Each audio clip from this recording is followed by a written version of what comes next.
Salut! Petit tuto pour vous montrer le repository que j'ai créé qui s'appelle Foundry VTT Dev et qui va vous permettre d'utiliser Docker pour monter très rapidement un environnement de développement pour développer un monde, un module ou un système dans Foundry. Donc, tout d'abord, je me rends sur la page du repository et puis je vais prendre le README. Donc, les requirements, ce qu'il faut avoir, ça va être un compte utilisateur Foundry VTT qui contient une licence Foundry VTT valide, puisqu'on va l'utiliser pour télécharger Foundry au sein de notre container Docker. Ensuite, on va devoir installer Docker. Rien de compliqué là-dedans. Si on suit le lien, ça nous amène ici. On voit qu'on peut installer Docker pour Mac, pour Windows ou pour Linux. Pour Mac et Windows, c'est simple, ça s'installe comme n'importe quel programme. Pour Windows, il peut y avoir une petite étape supplémentaire, il suffit de suivre la documentation. Et pour Linux, eh bien, ça se fera très certainement en console. Voilà. Ensuite, il vous faudra aussi Docker Compose. Et Docker Compose, si vous êtes sur Mac ou sur Windows, il sera installé directement avec Docker. Donc, vous n'avez pas d'étape en plus. Après, sur Linux, il faudra faire une petite étape en plus. Voilà. Donc, le premier truc à faire, c'est qu'on va cloner ce repository et puis aller se placer dedans. Donc, à gauche, j'ai un terminal PowerShell. Je suis dans mon dossier code. Je copie ça. Et du coup, je clone le repository. Maintenant, je me trouve dedans. Donc, ce qu'on va faire ensuite, c'est ajouter un fichier secrets.json dans le repository qu'on vient de cloner. Donc, j'ouvre un VS Code. Voilà. Et je vais créer un fichier secrets.json qui va contenir mes identifiants pour me connecter à Foundry. Et en fait, notre container Docker utilisera ça pour télécharger Foundry depuis les serveurs de Foundry. Donc, mon nom d'utilisateur.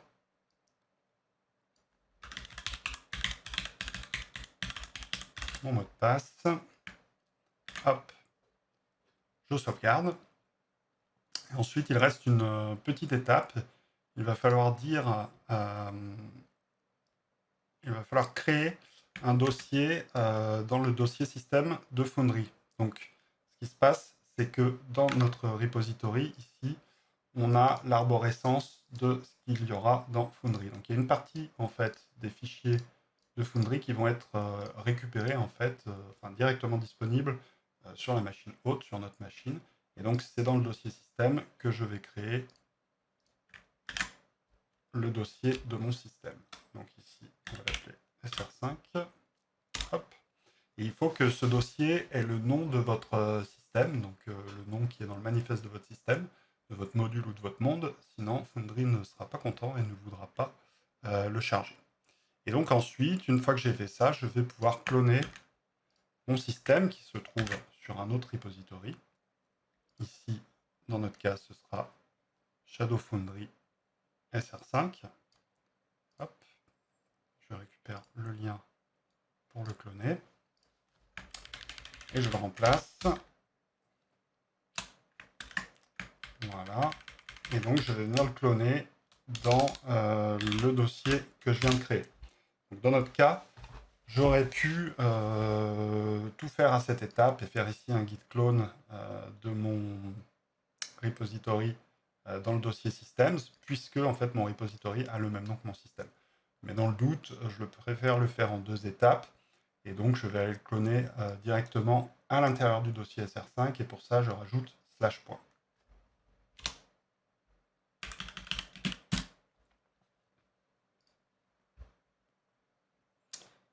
Voilà, donc une fois que c'est fait, on va pouvoir lancer le container Docker. On va faire Docker compose up -d. -d permet de faire tourner le container en arrière-plan, ce qui nous permet de récupérer notre terminal. Si je l'enlève, je pourrais suivre en direct ce qui se passe, mais si je le mets, on va se lancer en arrière-plan. Donc le premier truc que fait Docker, c'est qu'il va télécharger une image pour accueillir Foundry. Et une fois qu'il a fait ça, il lance le container et il me rend mon terminal.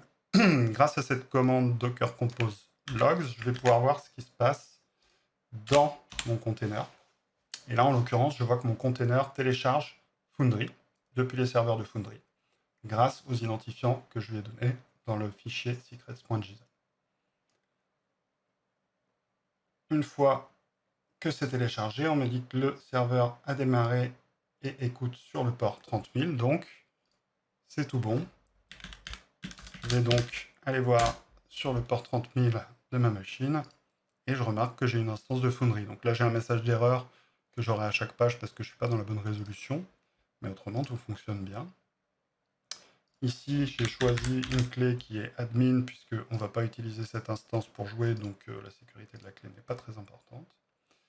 Et voilà, donc je suis dans mon instance de Foundry, qui elle-même se trouve dans Docker, et je vois que j'ai mon système de jeu que j'ai cloné, qui se retrouve dans Game System. Je vais pouvoir créer un monde, on va l'appeler SR5, à partir de mon système, et le lancer.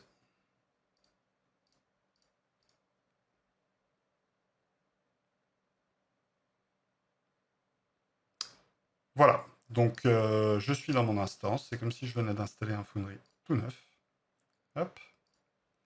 Et je vais pouvoir commencer à développer tout de suite. Donc j'ai ici par exemple, je vais décider d'aller changer un petit peu de CSS. Hop.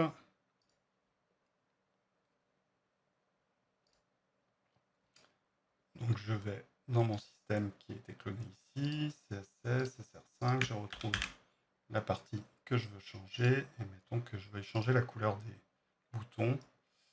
Je vais passer en mode SR6 avec un rose néon. Hop. Je sauvegarde mon fichier. Je recharge ici. Et voilà.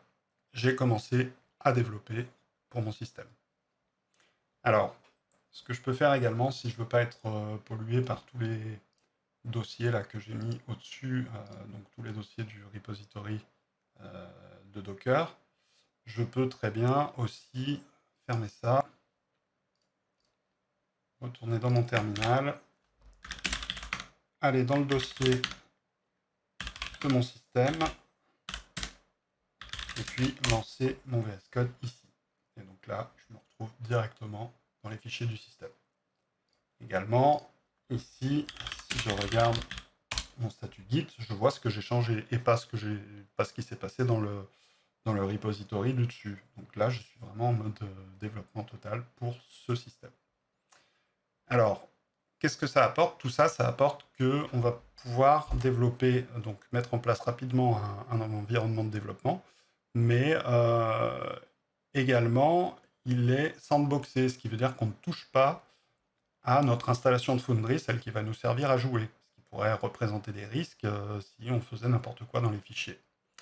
Et on va pouvoir également utiliser cet environnement de développement n'importe où, qu'on soit sur Mac, sur Linux, sur Windows, qu'on ait plusieurs machines. En quelques minutes, comme vous l'avez vu, on va pouvoir se remettre à développer à partir d'un environnement Foundry tout neuf. Voilà.